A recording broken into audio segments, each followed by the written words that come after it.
Telugu Desam social media అలాగే తెలుగుదేశం పార్టీకి సంబంధించినటువంటి హ్యాండిల్స్ ఇవన్నీ కూడా ఏదైనా బట్టగాల్సి మీదేస్తే అవతల వాళ్ళు తుడుచుకుంటారులే అనే చందాన పోతున్నది. ఇది కరెక్ట్ పద్ధతి కాదు.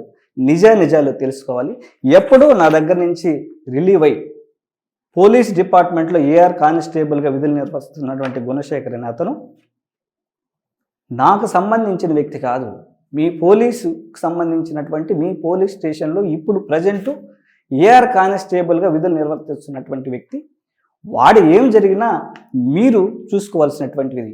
ఎప్పుడో నా గన్మెన్గా చేసి వెళ్ళిపోయిన వ్యక్తి నా దగ్గర నుంచి ఎప్పుడో వెళ్ళిపోయి రిలీవ్ అయిపోయి పోలీసు డిపార్ట్మెంట్లో ఏఆర్ కానిస్టేబుల్గా పనిచేస్తున్నటువంటి వ్యక్తి ఎప్పుడో నా దగ్గర నుంచి రిలీవ్ అయ్యి ప్రజెంటు తిరుపతి ఏఆర్ పరిధిలో కానిస్టేబుల్గా విధులు నిర్వర్తించినటువంటి వ్యక్తి. అంతేగాని ఎప్పుడో నాకు పనిచేసి నా దగ్గర నుంచి వెళ్ళిపోయినటువంటి వ్యక్తిని కూడా నాకు ఆపాదించడం కరెక్ట్ కాదు. తెలుగుదేశం పార్టీ అధికారంలోకి వచ్చే ముందు మేము రాష్ట్రంలో గంజాయి, డ్రగ్స్ వీటన్నిటి మీద 100 రోజుల్లో ప్రక్షాళన చేస్తామన్నారు.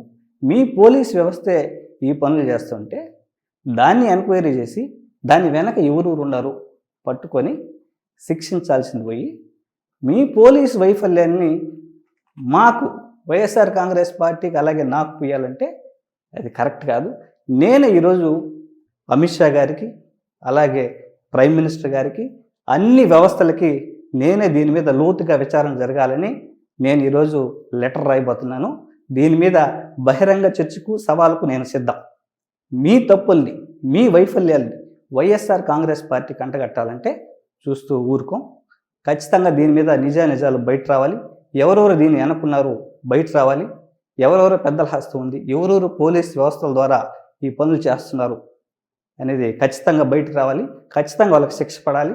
ఖచ్చితంగా దీని మీద ఎంతవరకైనా పోరాడతాం.